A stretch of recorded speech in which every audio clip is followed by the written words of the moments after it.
Welcome back to Genre. I'm your host, Katie. And I'm Elise. And today we're going to be talking about My Pick, We Are All Guilty Here by Karin Slaughter. But before we get into the book, we've got some things to say. We do. And I just want to give everybody an update on the library scenario that we're building down in our Delaware house. So it's our library/podcast studio. I knew, because I bought the bookshelves, that we were going to have 7 IKEA bookshelves coming. And we put them together.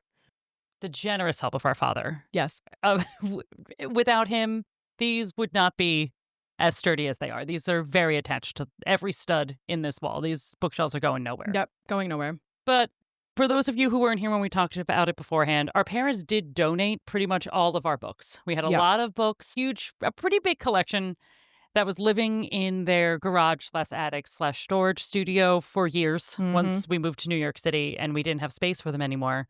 And we kept telling them, don't worry about it. We'll take them one day. But that ended up being like 20 years after they decided they didn't want them anymore. So a lot of them have been donated. I'm pretty sure I bought back at least 6 at the used bookstore that we went to this weekend. Yep. I'm positive they're mine. I don't think there's a lot of Melanie Ron fans down here, but I got them now. Yeah. So that's our mission, is to buy back and to rebuild our library now, not only with the new books, but books from our childhood. Yep. We did okay. We did okay this weekend. A pretty good haul at our local used bookstore. Pretty good haul. We still need more. So many more. So again, if anybody knows a good place to buy used books, let us know. I'm not being picky about this. We need to rebuild a pretty significant library. New books, I'm going to be interested in, sprayed edges. Yeah, something that's interesting. Rounding out the Hunger Games could be used. I'm not going to be concerned. Could be folded down. The quality of the book is not my top priority. No. But it's looking good, though. It's looking good. This is our first time filming here, and hopefully this looks good. I guess we'll know shortly. I guess we'll see. After we're done filming, but I think it will be good. Yeah, and Lola likes it. Hi, baby. Oh, you want to be on the podcast too? Hi, baby. What about you, Kay? What's going on with you? All right, well, I wanted to give a quick update on all things true crime. Oh, because... Okay, well, it does fit with our theme. It fits with our theme today. Big important news in the true crime world came out this week. I guess we're filming this ahead of time, so... For those that are listening, this happened on the 25th of September. But one of the most famous unsolved crimes, the yogurt shop murders from Austin, Texas. Elise did not know about this. No, not even a little bit. You made me watch a documentary, and honestly, I was only half listening. Yep. That documentary came out this summer on HBO. And if people know the case, there were 2 false confessions from one group of friends. So these 2 guys that were coerced into giving a confession.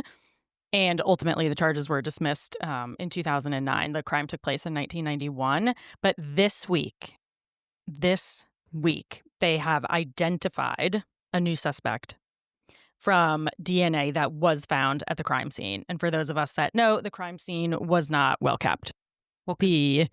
There was a fire, obviously, and then the sprinkler systems came on. The firefighters had no idea that there were people in the shop still, so there was not a lot of salvageable evidence at that time. And of course, now with the advances in DNA, they were able to find DNA of a serial killer who is actually dead right now. And he died back in 1999, but he's been now tied to this crime that no one ever knew he had anything to do with.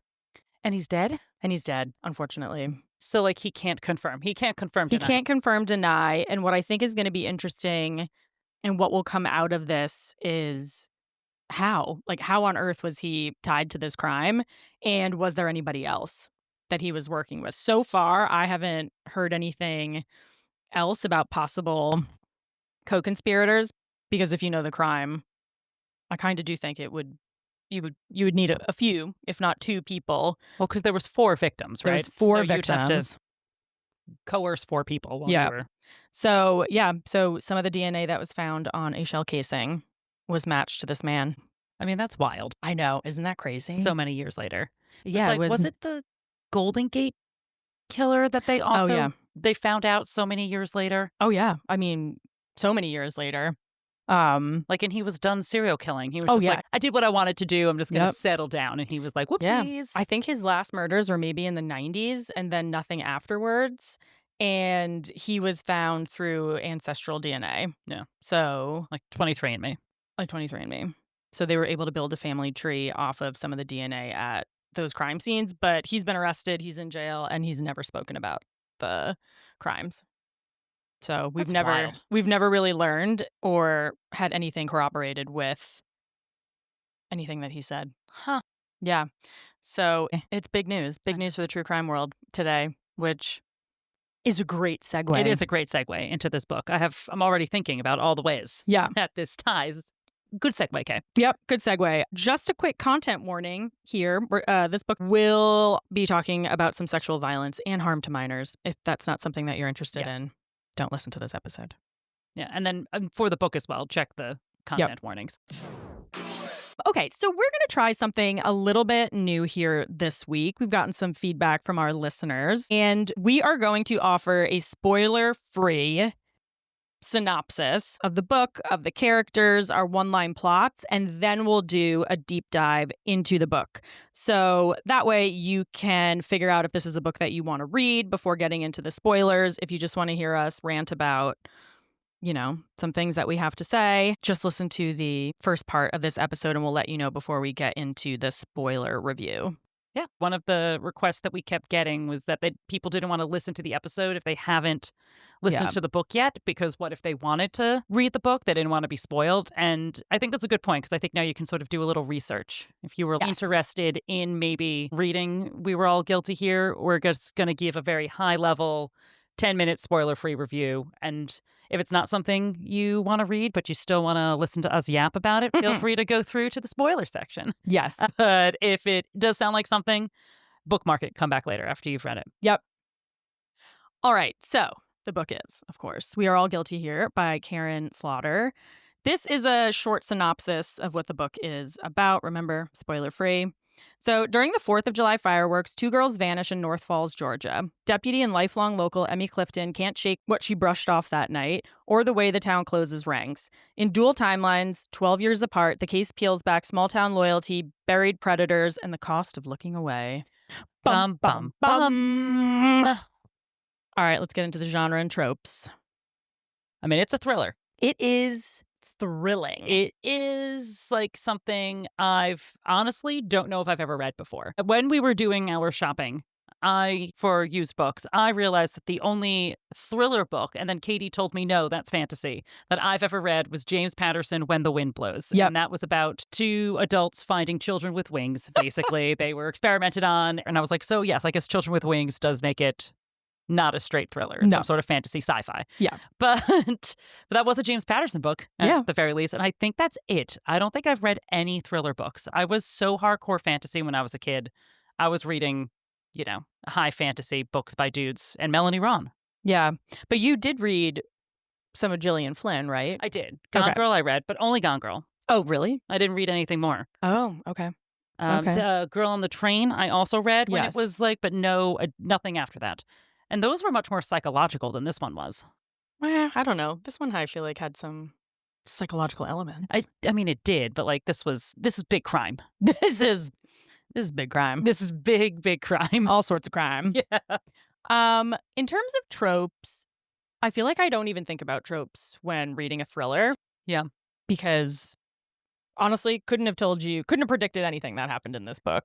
I think the dual timelines. Yeah. A bit, I think that's a bit of a trope. It didn't go back and forth, but we started and then we sort of jumped to the future. Yeah. I think that was one. I said there's very much, flawed victim, flawed hero. So I said morally gray characters. Yeah. Because everybody had flawed in here. Yeah. It's and then I don't know, because again, this is not particularly my genre, so I don't have as well of a handle on the tropes, things that you see over and over again. But I do think like a ticking clock. Kidnapping. So I imagine if this was a romance book, this could be like We Are All Guilty Here, a kidnapping thriller. Also small town drama. Yes, small town drama, family, like the dynasty of this family in this particular small town. The Clifton dynasty. Yeah. The Cliftons of North Falls, Georgia. Yes. They're everywhere. Some of them are the Cliftons. The Cliftons. Yeah. They married into the family somehow. Weird. Yep. And then the author. I was excited to read about this author. So Karin Slaughter wrote the Will Trent book series, which is also a TV show, which I love. I also love. You got me into that. Because as much as I say I don't read thrillers, there's definitely times that I'm just rotting on a Sunday and watching an entire thriller series. Yep, on TV. On TV. Yeah, I'm just sitting there and it's just a 10-episode front to back. Yep. Like a thriller mystery series. And this I actually thought very much read like that. Like I felt like it was reading like a Netflix show. I could really like picture it in my head. And the pacing was very similar to it as well, which I was unused to, I think what grabbed me was that I could really like visualize where everybody is. I think I was thinking about some of these characters like they were the characters in Will Trent, except Will Trent is kind of funny and this not funny. Well, I actually thought there was a few times that I chuckled. I laughed out loud, chuckled. Yeah, but the story is not funny. No, I mean, like the crime is grisly. Yeah. One would say. That's true. So I guess let's chat about the characters a little bit. We're just going to talk about a few of them, just kind of give a who's who. Yeah, like the top 4 characters. Yep. All right. So we got Emmy Clifton. She is a deputy, a mom. She's super smart, very stubborn, and she's carrying a lot of guilt over what happens the night of the fireworks. And she's really she's our main character, and she's the engine of this search and what happens that night, and then also 12 years later. Yeah. Gerald Clifton, he's a longtime sheriff and Emmy's dad. He has town-wide respect. He's torn between loyalty and justice, but he has really, really incredible instincts. Jude Archer, she's an FBI profiler. She's very cool-headed. She just can read any type of pattern. She is known for getting serial killers to kind of spill their beans. And she comes to North Falls to shake things up with the investigation. And then we've got Madison and Cheyenne. They are the 15-year-old besties who go missing the night of 4th of July. And just to note, Madison's stepmom, Hannah, that's Emmy's best friend, which will come into play later on. Mm-hmm. I think Emmy also gave like very much like a reluctant chosen one ethos. I think that played into it again because of like the guilt that she was experiencing. Jude was definitely the smartest person in the room character. I also called her a bad girl with a heart of gold. Yeah. They describe her style as a mini skirt and Doc Martens, and that when she and a leather jacket when she got into the FBI academy, they were like, "What are you wearing? You can't be wearing that. You can get out of here." Yeah. This is a professional environment. Yeah. And Gerald was very much the patriarch, sort of trying to, pass down his wisdom to his daughter, Emmy, and then also dealing with his own troubled past. Yep. So he had a bit of a flawed past that he was really trying to make amends for throughout the book. Yep. And his decisions did sort of have a ripple effect down all the rest of the characters. You know what I thought this was giving? What? And now I feel like you're not going to know because you just said that you don't know Gillian Flynn. Well, hit me and I'll let you know. I thought this was pretty similar to her book, Sharp Objects, which was also a TV show. I don't know if you watched that then. I didn't watch it. I didn't watch either of those. Yeah. It's sort of the same thing. It takes place in a small town like in Missouri, and the main character is a journalist and comes back to investigate the murder of 2 young girls. Oh, okay. And so and again, weird family drama, weird past, weird mom, all that kind of stuff. So it did kind of remind me of that a little bit. Yeah. For me, I mean, I said it's sort of cheating. I said it was giving Will Trent, but it was giving Will Trent because I knew that this author wrote the books that TV show that I watched was. So I don't have any real specific it's giving beyond that besides what I said before. It really felt like a TV show more than a book. And I think maybe that's just how I consume these types of stories more than reading it. So I think that's why it was giving that, but like almost like a True Detective kind of story. It was that type of that type of like almost serial narration. That's what it was reminding me of. Yeah. True Detective is a good point because that was pretty dark.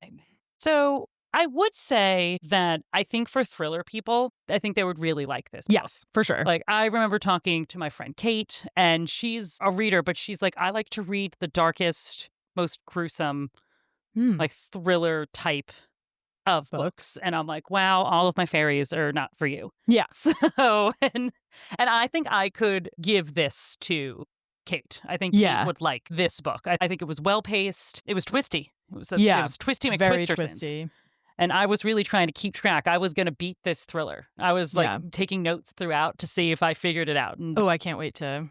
So, and spoiler alert, I didn't really. Yeah, I got close, but no. Yeah, I think if you were someone that likes romance, this is not for you. No. There is no romance. No romance. No threads. No. In this book. No. No, there's nothing. There's nothing. It is truly a mystery. I thought it was a little funny, particularly when Jude came. Oh, yeah. And she started to like, she was sort of the odd man out, and everybody was just asking her questions, and she was just giving some smart ass remarks. She was, I thought that made me chuckle. Jude made me chuckle a few times. I mean, it wasn't like all death and destruction, but it was, 98% death and destruction. Yeah, definitely. Yeah. Like I said, if you watch Will Trent, because, they're working out of Georgia as well, it's just not the same type of funny that Will Trent is. No, it's not. Yeah. So, Elise, what did you think? Did you like this as your first? I did. I will say it took me a while to get into it. Yeah, I feel like you were reading a lot slower than I was. Yeah, so you were done and I was 20% in. So I think I actually looked at like my book tracker, and I started it on the 18th, let's say. And I'm a pretty fast reader, but I started it and then I put it down. And I was like, I would much prefer to keep reading all of my Elsie Silver things. It was like not catching my attention, even though I knew I had to read it. But yeah, I started on the 19th and then didn't touch it again until the 25th. Oh my God. And then between the 25th and the 27th, I finished it. And I read most of it on Saturday, honestly, because it did grab me. It did eventually grab me and get me, but I think it's just because it's not my preferred genre. I just kept jumping to something else. That's actually what this podcast is good for me, because I did end up enjoying the book, but I would have never finished it before if I didn't have to, if there wasn't a deadline. But no, I did like it. Okay. I mean, no question. I loved it. I thought it was great. I will say, for a thriller book, which I have read a lot of, I was shocked at some things. Like, I know. Usually there is something in a thriller book or a mystery and you're like, okay, I see where this is going. There was a lot in this book that I did not see coming. Yeah, I mean, almost all of it for me, actually. But particularly the last twist. I was like, what? I mean, when I say that the amount of plot twists that I captured and was shocked about, I mean, is more than 5. And that doesn't happen in these types of books. Usually you're like, oh, okay, maybe I thought this person was the bad guy or something like that. And this, no, I didn't see some of this coming. Yeah, I mean, I agree 100%. I actually had a couple of questions, and you tell me if this should be saved for the spoiler section. Are thriller books similar sort of to romance books in the sense that series often have repeating characters? So like how like you'll start, so obviously like Alex Cross, if you're talking about James Patterson, like really famous ones.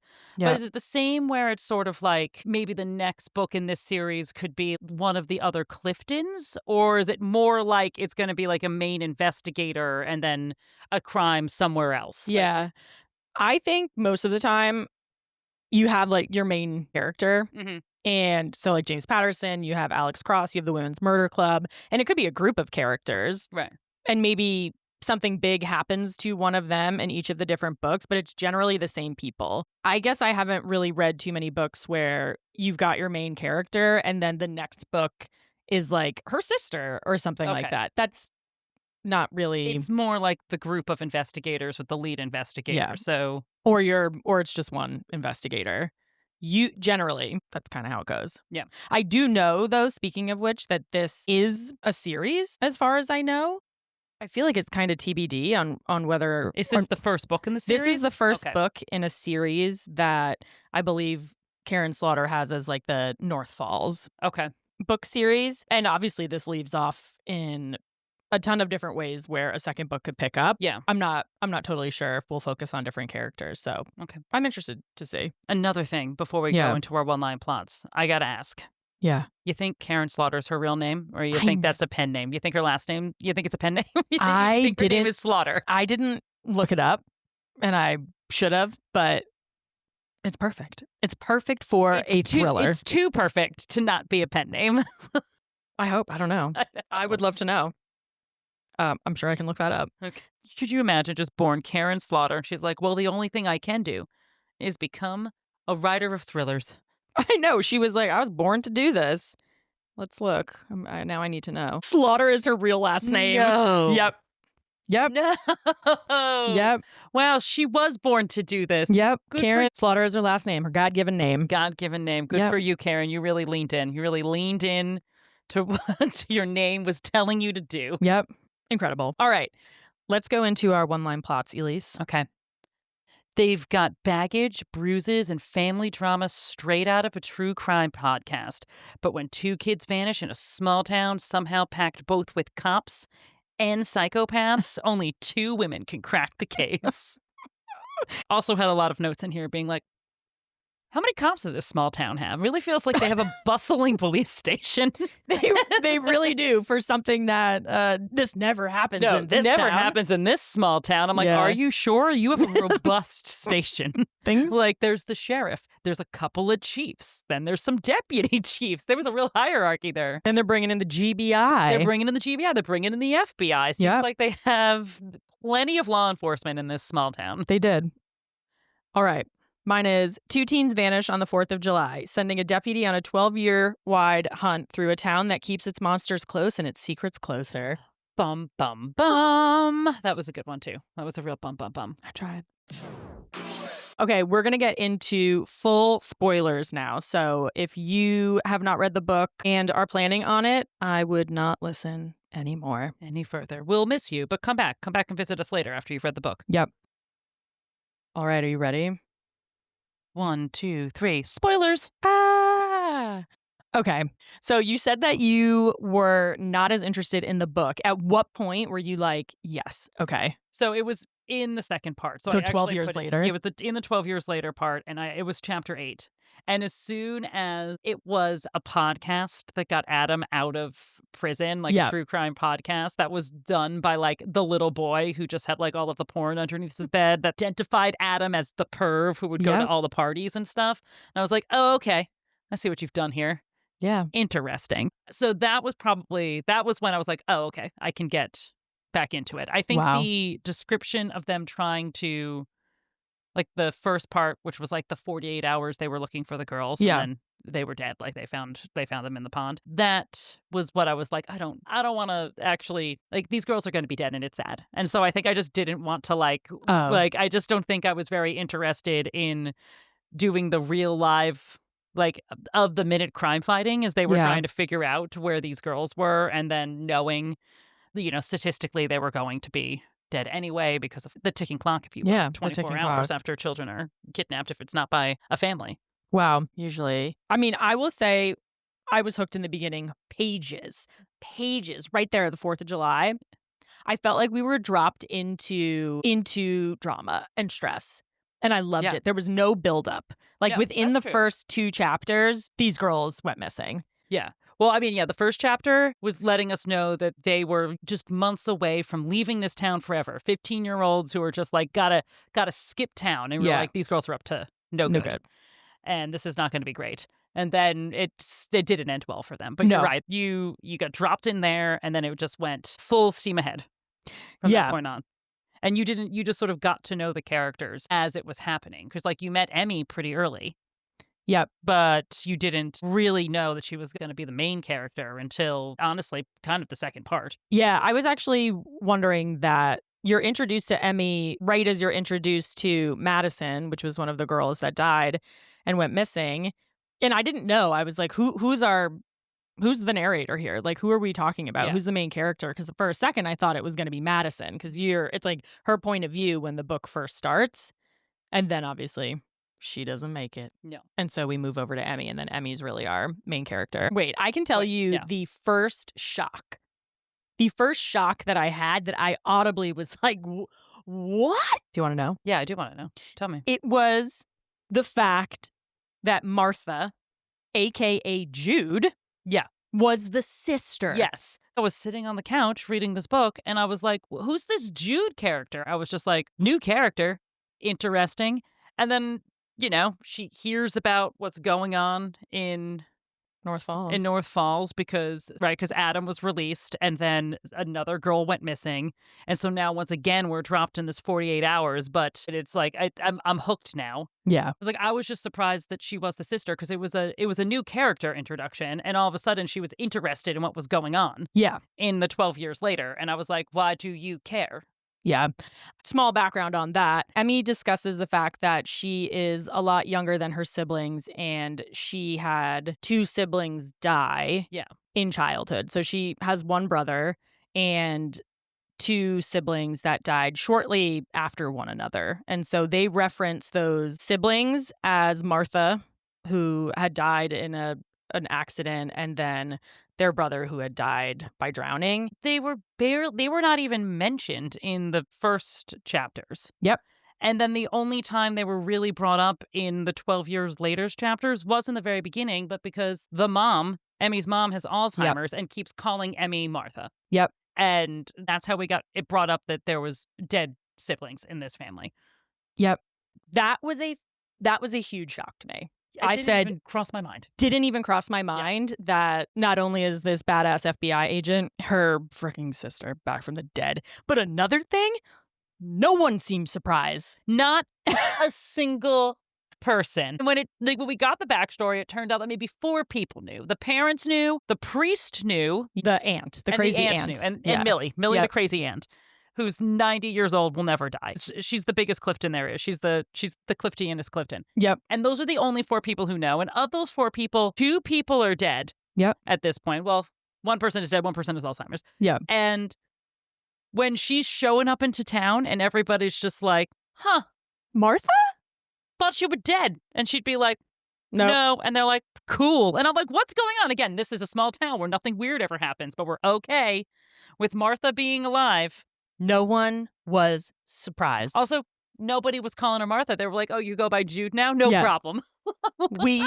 There was that initial introduction, and then she's never called Martha or references Martha ever again. She's just Jude. Just Jude. Unbelievable. I know. Unbelievable. That did blow my mind. I was like, oh, well, this makes much more sense now. Unreal. Yeah, and then also, and this is how we found out a little bit more about how, like, the dad's troubled past and the fact that the dad was drinking and, like, had stopped. But when Martha left town, she was basically like, I'll be back when you're dead. I won't step back into this town until you're dead. And basically, Gerald got shot at that brouhaha at Adam's house. Yep. And all of a sudden, she's back to help everybody out. Yep.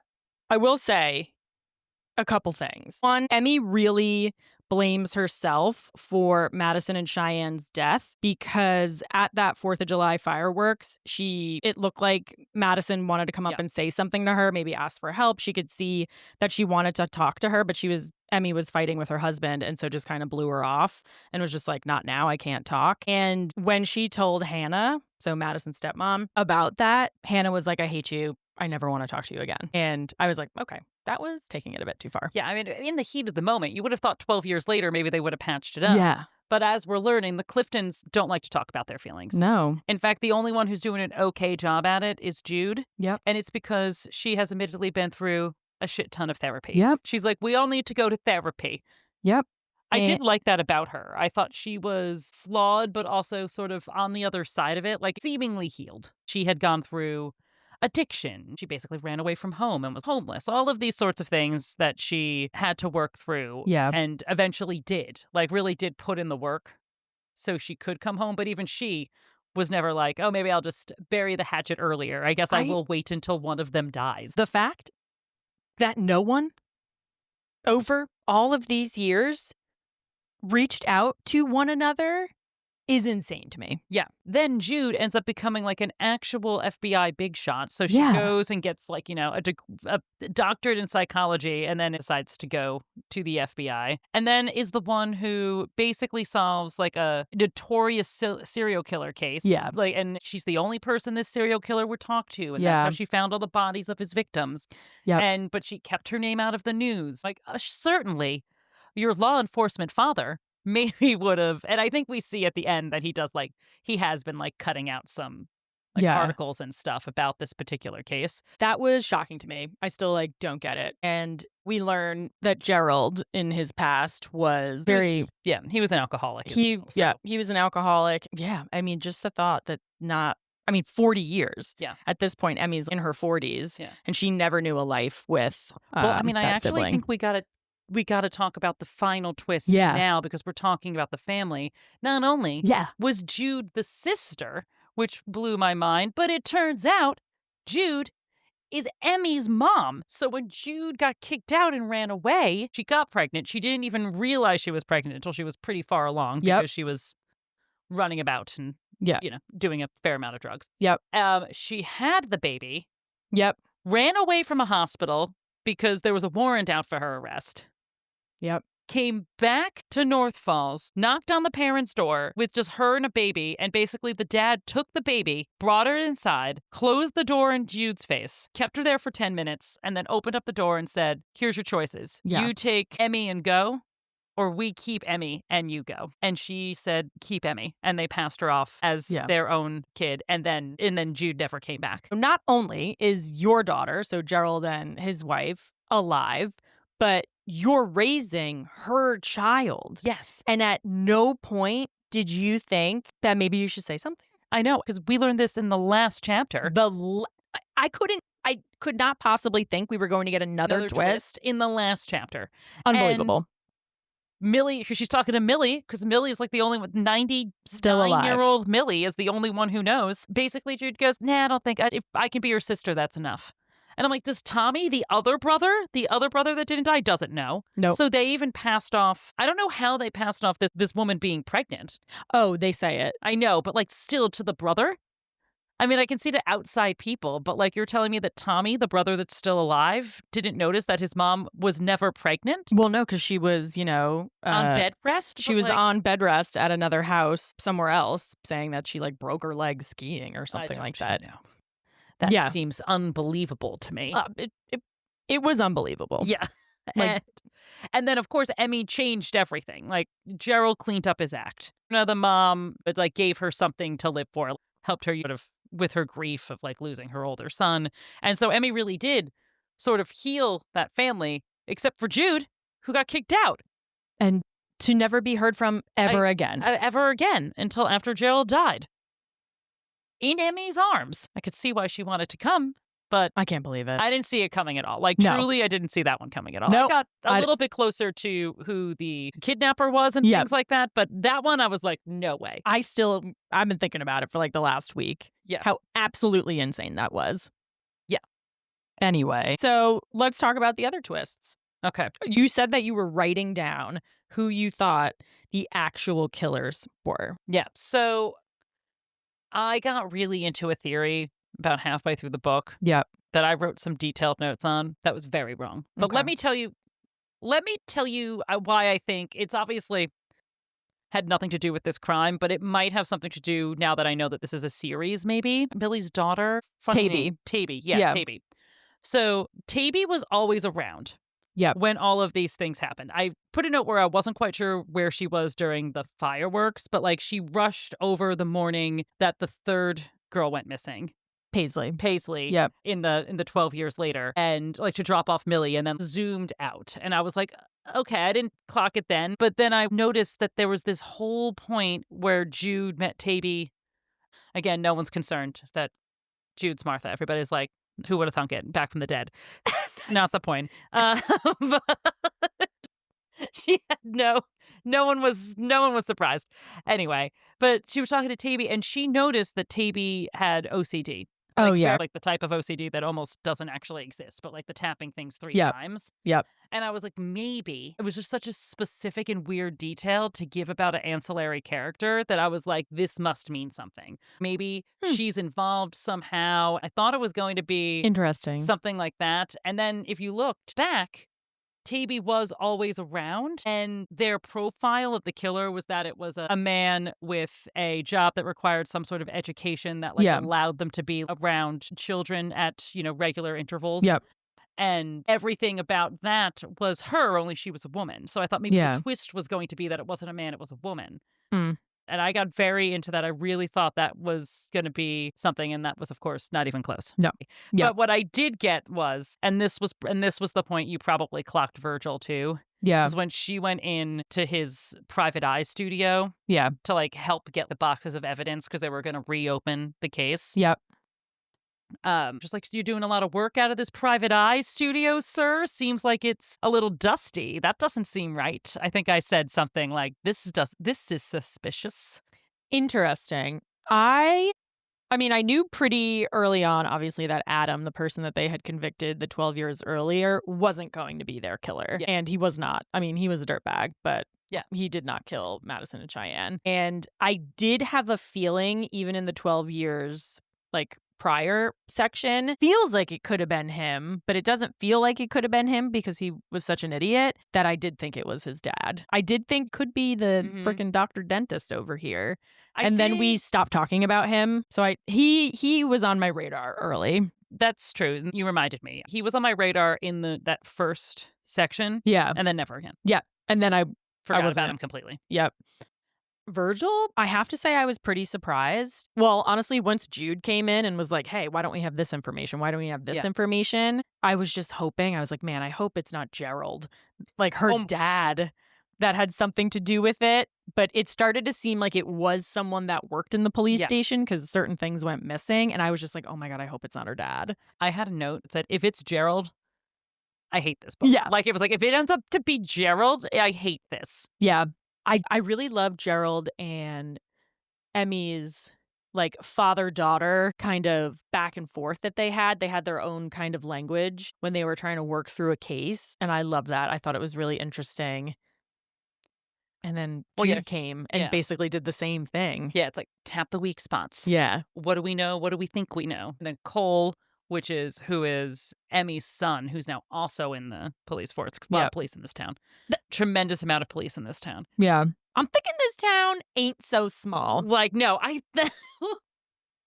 don't think so either. It's not a metropolis, but it doesn't matter because everyone's a cop. If you're not a cop, apparently, psychopath. That's the only other thing. Because why were there so many, first of all, so many pedophiles in and around this area? Like, then they were trying to figure out who could have possibly taken these kids, and they were going through the registered sex offenders. Yeah. There was like, I think she said there was like 90. Big list. And for a small town, and you're in a small town, and there's you got 90 people on the sex offender list? Yeah. I will say that there was a lot of red herrings as to who the killers could possibly be. Like that creepy Dale, one of the teachers at the school, who also turned out to be a pedophile. A really big, bad, gross one. Yeah. They put him away for that, thank God. Yeah. And was ancillarily involved in Madison and Cheyenne because he, like, gave Virgil and what's the dad's name? The dentist? Wayne. No. Daddy dentist. No. Oh, Walton. So, yeah, because he gave Virgil and Walton the car that they needed to drive to sort of set up some alibis, and then B, that actually was used to transport Cheyenne and Madison. Yeah. So he was involved, but not really involved. Well, that was another thing, too, with the flawed victims. Is that since Cheyenne and Madison were looking to get out of town, I mean, Cheyenne was working as a sex worker to get this money, but she was still very much groomed by Virgil, is what it turned out. Virgil in particular was the one who sort of groomed both of the girls. Yeah. He was nasty. He was very nasty. And then again, poor Emmy, this was her second father figure, Virgil, and she brought him back in to work the Paisley case because because like he was so involved in The first Cheyenne case. and Madison, even though he had retired, which of course he had taken Paisley. Yeah, they were trying to frame it on Adam, who just got out of jail on a technicality. He, in fact, raped another woman, and on the same night that the girls were taken. And yeah, so that was and they were able to match his DNA to that woman. So of course, on a true crime podcast, this is discovered, and so they let him out of jail. But again, he is a dirtbag, and Walton and Virgil are like, wait, how do we cover our tracks? Let's just pin it back on him. And so they snatch another gal. Yeah, I will say, I mean, to Madison and Cheyenne's credit, wasn't a bad idea. No, and because Cheyenne had a fancy flip phone, basically, Yeah. and had video evidence of Virgil and Walton sexually assaulting them, and was using it to blackmail them so they could get out of town faster. Yeah. And I think Emmy was saying it was just like it was such a classic case of 15-year-olds thinking they're in charge. Doesn't matter who you are. Like it's like you're in charge when you're not in charge. Not a bad idea. Like yeah, that like it was could have worked. But like you're not in charge. I mean, these are psychopaths and what turns out to be serial murderers. I mean, it turns out that they were traveling all over the place with the Tooth Crusaders or whatever, the nonprofit that Walton was a part of that did dentistry for the underprivileged. And he truly thought that weighed out all of the murders he was doing on the side. He's like, but I fix underprivileged kids' teeth. No. I'm like, no, Walton. He's dirty daddy dentist. No, stop that. Mm-hmm. We're cutting that out. No. Yes. No. Yes. No. Gross. Dirty dentist. Anyway. I will say, and I know that we've talked about it, but Jude was a bit of a hero. Like, I loved her. Yep. Like, that's what I'm saying. She was very funny, I thought, when Emmy was like, well, I thought you were like to do cocaine or something like that. Like, it was like she made a joke about cocaine, and Jude was like, no, cocaine wasn't the problem. It's great, but it wasn't my problem. It was booze. Yeah. And I was like, it was just like little funny things like that I thought was good. Anybody's like, I thought you were dead. She's like, exaggerated. Like, even she was just like, hey, it's me. I'm not dead. And everyone was just like, okay, yeah. Hey, what you been up to? Yeah, so what you been doing when you've not been dead? That's still shocking to me. Yeah. Yep. I love that she also like absolutely stuck it to Adam in the bar, because it does turn out one of the reasons Jude was such a troubled kid was that Adam did rape her. Yep. Back, I think, right before the oldest brother died. She was unwell and they were like drinking and she passed out. The brother went in to swim and was never seen again. She told the brother. Yes, she told the brother that, what Adam had done. Well, so that leaves such a big question. What's going on with the brother? Is that was your question? No. Is Adam Emmy's dad? Did you think about that? I didn't think about that because I thought it sounded like it happened when she was gone for a little bit while, and she was trying to, make it as a rock singer somewhere. I don't know. I mean, it's definitely up for debate for sure. Yeah. I don't know. That was like the biggest question that I had coming out of this. I'm like, whoa, wait. Who's Emmy's dad? I would feel so terrible. I know. If it was that Adam. Oh, disgusting. I hope it's not. I know. Particularly if this is going to be a series. I don't know. No, thank you. Yeah, I hope it was just some rock star. Yeah, just some musician trying to make it big. Yeah. Oh, that would be traumatic. Yeah. The oldest brother, Tommy. No, the one who died. Henry. Yes, he drowned and He's they found dead. his body. I know he's dead for sure. I mean, I'm not saying that he's not dead, but like, why was he going swimming by himself? So I think what we're supposed to take away from that is Jude confided in him and they were just drinking and doing drugs and that place where they like to hang out, and she passed out and he just made a bad decision. I think he made a bad decision.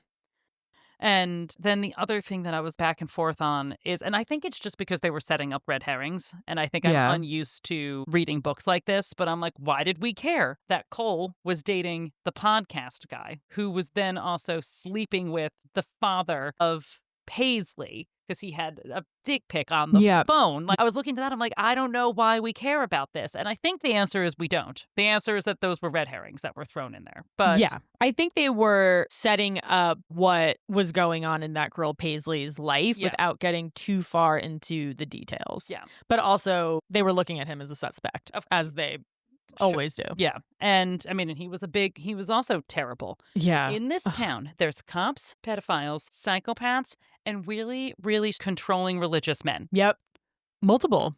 Multiple ones who are making their like wives wear like full Yeah. like head to toe footy pajamas and then put like long jean skirts over it. Yeah. Yep. There was definitely some strange conservatives there, but I don't know. I think so too. Because what I think that they were trying to bring in was Jude and how she looks at and interrogates suspects. And she was like, I know he's lying, but I don't think he's lying about this. Yeah. Yeah. Like he's definitely. Yeah. I mean, he's lying about being a good Christian man. Yeah. He's paying everybody he could find for sex, is what it sounded like. Yep. And so the end of the book, Emmy figures it all out basically and is able to save the girl Paisley, who they had taken to pin it on Adam. But unfortunately, it feels as though she was really put through the ringer. Yeah. I mean, she's alive, but she's not well. Not well. No. No, unfortunately, I don't Both think physically Paisley... and mentally not well. No, I don't think she's well. And that's pretty sad. Yeah. I think the big sort of themes throughout this book were definitely forgiveness. Yeah. Gerald had that saying that mistakes are, just another chance to forgive. Yeah. And that was sort of throughout the book. And I think that, highlighted his growth from an alcoholic to quitting drinking to like really doing better with Emmy than he did with Jude. Yeah. Like that I think he realized that he really messed up with Martha/Jude, but instead of trying to fix that, he just decided to do better with Emmy, which, yeah. I mean, all of these characters were pretty flawed. And then I also think like hope too was a pretty big theme. Like there was another quote, and I actually think this was from Emmy's mom. It was about the brother, where it said that they needed to find the body of Henry because she needed a place to bury her grief. Yeah. Because until they found the body, she was sick with hope. So that's what Jude said. I guess Jude became an FBI profiler and an agent to find kids and return them, dead or alive, to their families so that they have a place to bury their grief. Yeah. And that's why she became what she became, which I thought was very interesting. Because I think Emmy asks, like, you became this person who reunites their families with missing or dead loved ones. Why did you never come back? Yeah. And she's like, that's not why I do what I do. I mean, it's still crazy to me. Boggles the mind. No, nobody thought to reach out. No. And she's apparently, she wrote the book on kidnappings, basically. She really wrote, she reminds me. Literally, there was a book that was published by her about kidnappings. She was the expert in the field. Yeah, she reminds me of somebody who figured out where Israel Keyes buried all his bodies. And that's like a very infamous serial killer. That's what it was reminding me of. And so she's known. She is known in her field as being the best of the best. Yeah, like she doesn't want to be interviewed on any of these true crime podcasts / documentaries, but she's the one who did it. And everybody, if you know, you know. Yep. Like she walked into that small town police station and the FBI agents that were there were so excited to see her. Jude Archer. But yeah, I thought that was good. Like that was really tied together. And then also how people just sort of got past their guilt too. And like I think it's a process. They're still working through it. Yeah, honestly, not a great happy ending. No, it wasn't really a happy ending. I mean, the Paisley survived, but at what cost? Yeah. Honestly. It sounds like Emmy's in a better place now, that she sort of worked through some of her guilt because, of course, not only did she feel like she failed Madison and Cheyenne, but then she was also part of the team that put Adam away, which Adam didn't kill them. Again, Adam was a big jerkface, though, and definitely did deserve to be in jail. Yep. But just not for this particular crime. This particular crime he did not commit. And unfortunately, I feel like she lost her parents at the same time. So mom with the Alzheimer's and her dad getting shot by Madison's dad, FYI. Who was trying to kill Emmy. Yeah. Because he blamed Emmy because she didn't stop to talk to Madison that day.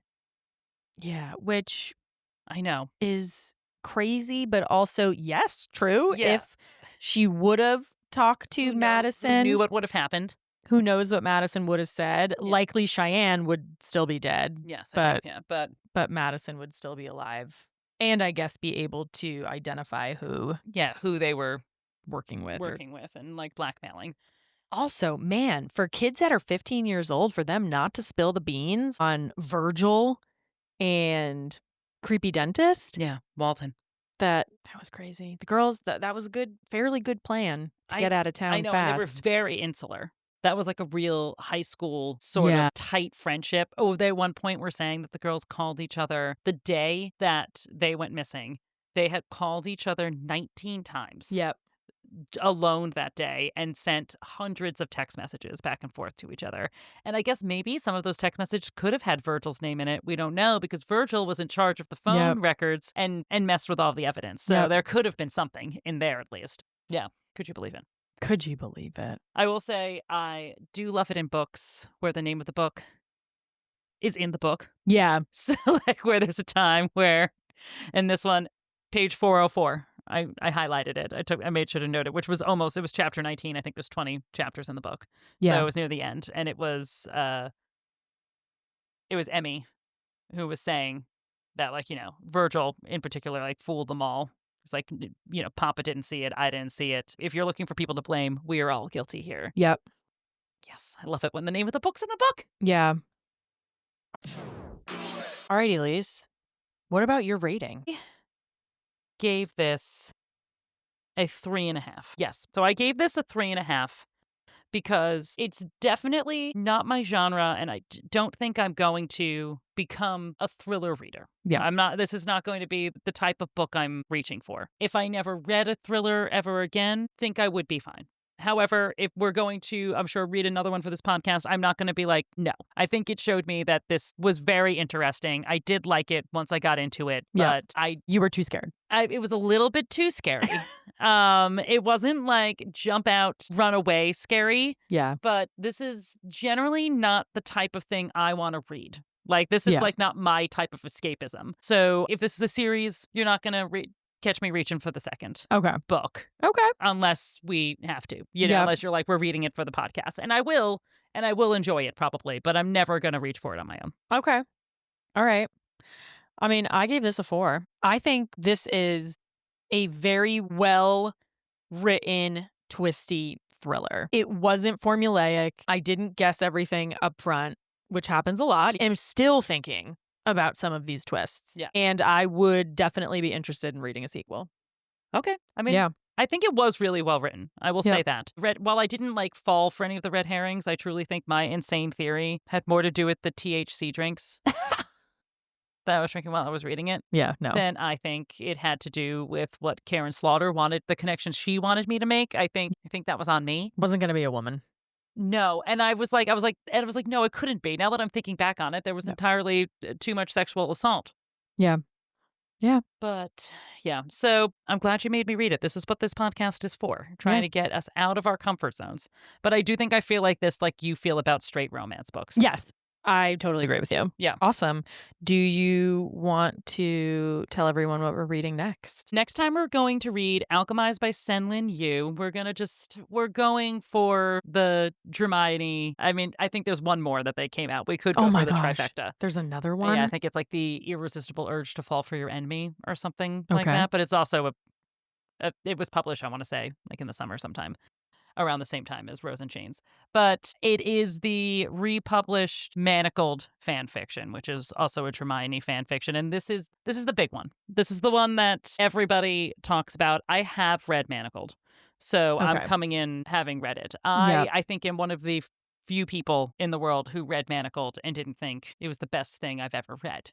Interesting. So I'm not going in this with, I actually am hoping that there was some pretty big changes made. I mean, it's still a 1,000-page book. Can't believe I have to read this in like 2 weeks. Yeah, but we'll get more into it on the show. But yes, my biggest gripe with Manacled was that it needed an editor, which is very usual when you write fan fiction because it's serial. Yeah. And of course, and so I assumed that this would be traditionally published and maybe there'd be an editor in there to try to slim this bad boy down. No. Does not seem that to be the case. I haven't started it yet. I think I've only read like a chapter or so. But we'll see. We will see.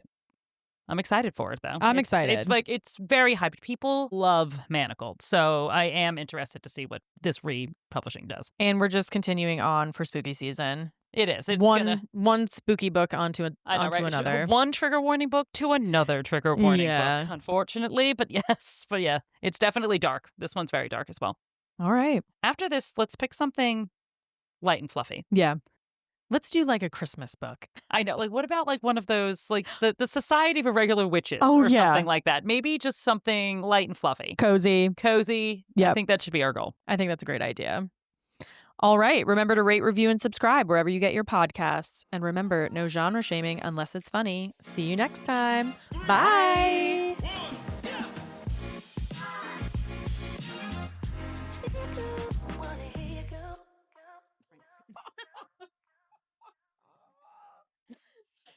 Yes, that's why we have this pod. I love it.